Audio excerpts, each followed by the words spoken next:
Hello, I'm April Brown with Zelken Financial Service, LLC, and I'm back with the tip, today's illuminated point. So today I want to talk about an article I read, and it's called Inheritance Time Bomb by Laura Petrecka. I hope I pronounced your name, Laura, correctly. I'm sorry if I didn't. Anyway, so I recently read the article by her, and I found it pretty fascinating and wanted to share its contents with you all. So, what the article centers around is inheritance and some of the common inheritance situations that are potential explosives according to estate planning lawyers and other professionals. So the short is, honey, what is going to light a fire under everybody's ass and have them fighting like cats and dogs, and create. Listen, it'll be a reality TV show. I can't believe Daddy left you that. That was supposed to be mine. So I wanted to talk about it. So there are 6 common inheritance situations that, if not dealt with, can and have torn families apart. So they're as followed. First is inaction. Second one is the caregiver conundrum. Third is trust issue. The fourth is a blended family.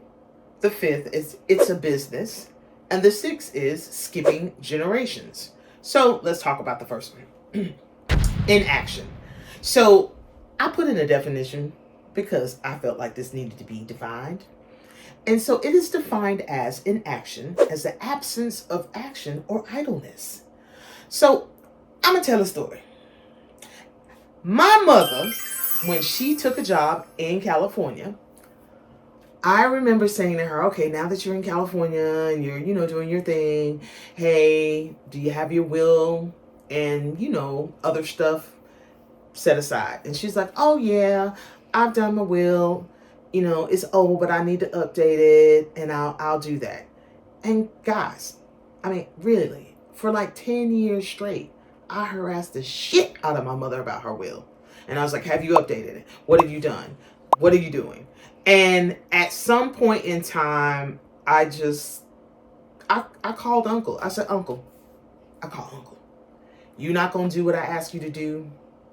You're going to make my life hard in the end. And this is what you're trying to do. Fine, so be it. So I tell you that story to say, when we're talking to our parents, and especially when we're talking to them about their money and their assets and what they want to do with it, it is a question. So the question is, hey,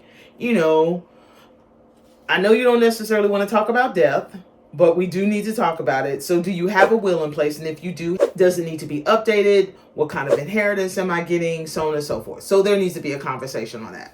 What can happen in relation to that is you ask your parents, hey, let's talk about your will. Let's talk about your assets. What are you trying to do? And they basically tell you to mind your damn business. They may not say it in those exact words, or they might. So what do you do with that? So I'm going to challenge you to say, okay, well, listen, I understand that you don't want me in your private affairs. However, can you at least tell me how much I might get? So while I'm working on my retirement plan, I know what to expect from you.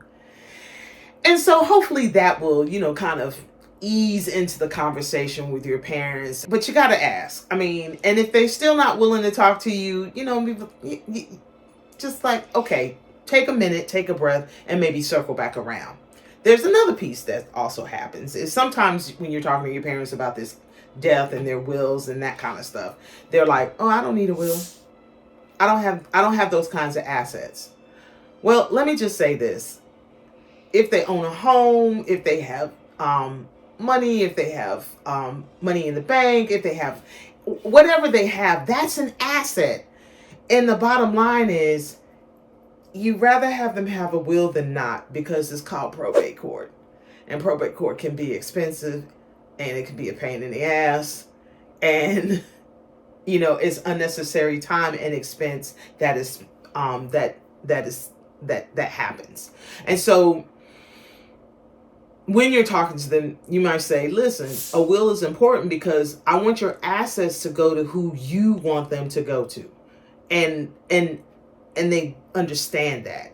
I remember, just kind of for instance, when my aunt passed suspecting, it was a surprise to us. So that short life, when she passed, she had my cousin at the time, who was probably a preteen, and had always said, I don't want her to live with her father. He's really not involved, kind of thing. And I remember she passing, and there was no will in place. And the family couldn't do what they really wanted to do with my cousin, which was for her to go live with one of my aunts. That didn't quite happen. Other things went down. So that's why having a will is really, really, really important.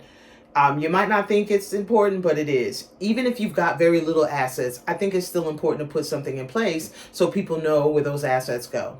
Now, kind of like a caveat to that is in reference to probate court. In some states, they may add an extra layer of complexity. For instance, Texas, if you don't have a will and you live in Texas, they're going to hire a third-party lawyer to look for unknown heirs, which means the attorney's fees and etc. actually come out of the deceased estate. So have a will, people. Just it's important. Now, I'm going to say this. My advice is to keep on talking to them about it. Because you might get pushback, but keep on talking. All right, so that's in action. The next one is going to be the caregiver conundrum. So the caregiver conundrum is when a child moves back in with parents or a parent, and they're taking care of them because they're ill. And so this particular setup can be a tad bit problematic, because if the parents decide to give a larger portion to that child, the sibling who is taking care of the parent or the parents, the other siblings may feel some kind of way. So the suggestion here is, one, if you do that, keep track of the hours spent on caregiving and the money that's used towards that expense. Also create some kind of formal personal care agreement that really outlines your duties and responsibilities and how you will be compensated. And the final piece of that is to make sure the arrangement is discussed with all the pertinent family members so everybody knows what's going on. So there are no surprises when the will is read or at the end. So that is the caregiver conundrum. The third one is going to be trust issues. Now, trust comes in, and when I was reading this, what it said was this is ideal for any situation that needs structure. So meaning when you put in stipulations for how the money will be doled out to the family members. So what you can do for that is you would appoint a trustee to make the decisions in line with your stated wish. These are for folks who, they got their son who has been, can't stay away from the blackjack table, and they don't want to give him all the money for him to, piss that down the drain. With a trust, you can set it up in a way that you have distribution of money at a certain age, meaning maybe when they hit 25, they get one piece of it. When they hit 30, they get another portion of it. And when they hit 35, they get the remaining balance of it. You can also encourage positive behavior, such as the child matching earning dollars. There are a couple of things that you can do, with that. And then another piece is you can restrict funds for children engaging in harmful activities.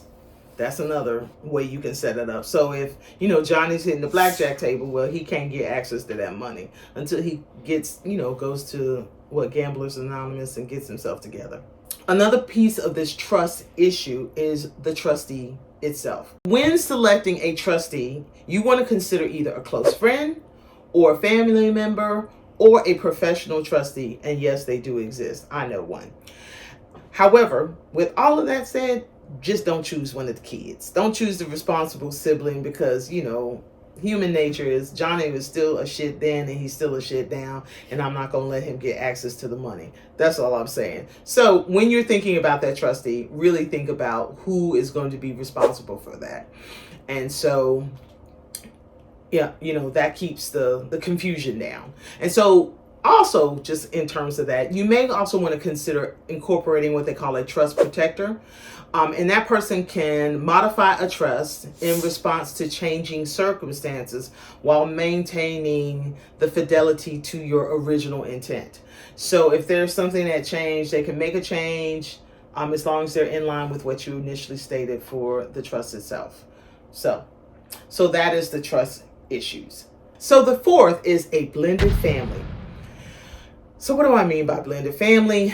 That's really determining how you're going to leave your assets to the new spouse and your children from a previous marriage, and not your stepchildren. So yes, you leaving your stepchildren out. So how do you set that up? So you probably want to create a trust because you can stipulate what goes to whom, and there's no confusion about how the money and assets get doled out. So if you got a younger wife or a younger husband, you want to leave them X amount, and then you want to maybe give something to the kids immediately, you can. However you want to set it up, but they say a trust is a better way to do that. And so the next one, which is number 5, it is a business.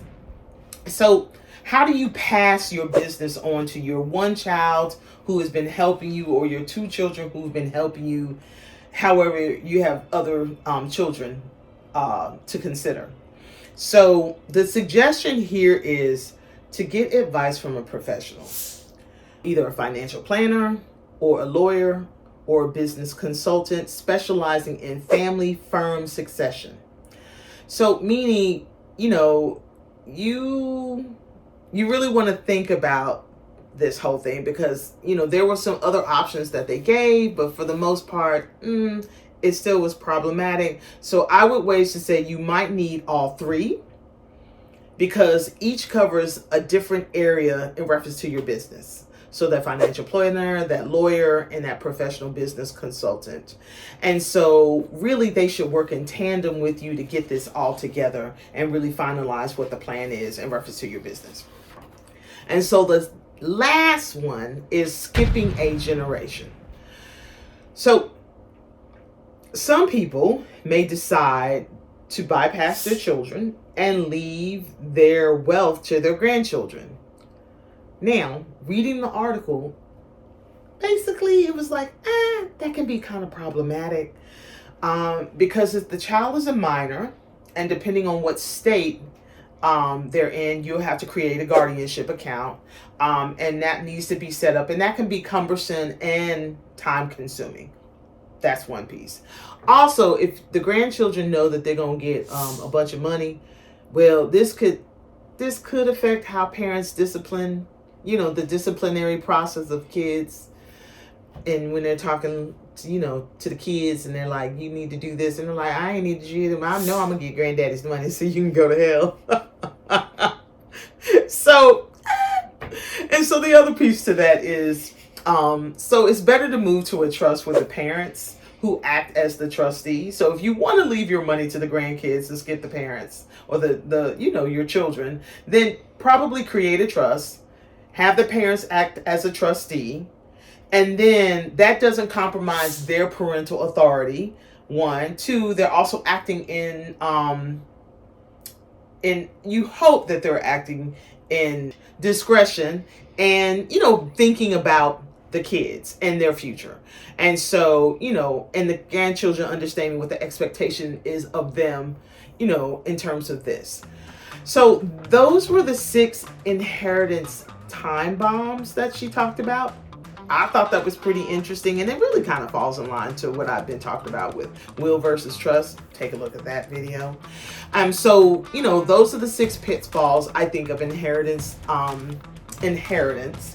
And I hope you got something out of this today. Please like or subscribe to my YouTube channel. Blink, blink, blink, blink. I'm April Brown with Zelken Financial Services, LLC. And until the next time, have a great day.